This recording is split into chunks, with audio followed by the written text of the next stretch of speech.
Hello mga kumarites. Kamusta? Magandang buhay at medyo umaaraw na, no? Anyway mga kumarites, magluluto nga tayo sa mga kapwa at baboy. At nagpainit na rin tayo dito ng mantika, kawali, and of course, nahiwa-hiwa na natin itong ating tokwa. At na-drain na din natin siya. Although hindi na natin siya pinunasan, no? At ilalagay na nga natin itong ating tokwa. Ingat-ingat lang, no? Paglalagay. Ayan. And of course, mga kumarites, masukulo na rin tayo dito ng ating isasawag ng sauce. Ayan.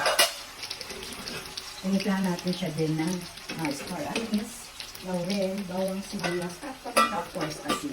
So, i-drain na rin natin at gagayatin para iprito. Ayan, haluin na natin siya ng mga kumarites. Salangan uli natin siya ng panibagong tokwa hanggang maubos lahat ng niluluto natin. Yan na mga kumarites, ipipito lang natin sa gaya.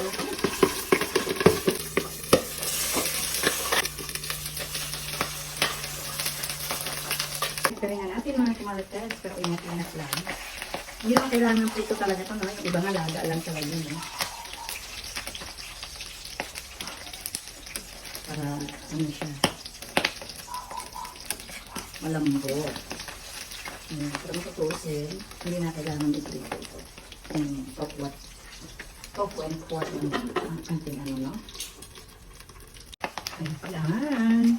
Ayan, ganyan lang talaga siya. Tingnan natin siya isa-isa.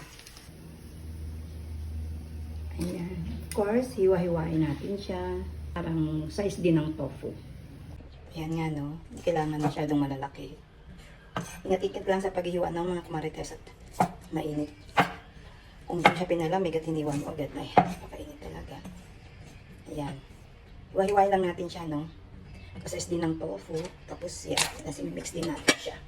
Ayan, pinalambot lang natin siya talaga ng mabuti, no? Tapos, ipinirito lang natin siya na yung tamang prito lang, hindi talaga fried na fried. As in, yung para magkaroon lang siya ng lasa na pagpiprito. Ayan, tapos imimix natin siya sa tokwa at yung sauce niya na ginawa natin. And explain ko sa inyo mamaya kung paano. This is it mga kumarites. Tofu and pork. Ayan. Yan ang ating pananghalian today. And of course, ito ang ating ginawang sausawan. Suka, toyo, paminta, suka, asin. At syempre, according to your taste, may sili rin siya, no? So this is it mga kumarites. Ang ating tofu and pork. Ayan. O, ano pa rin yung mga kumarites?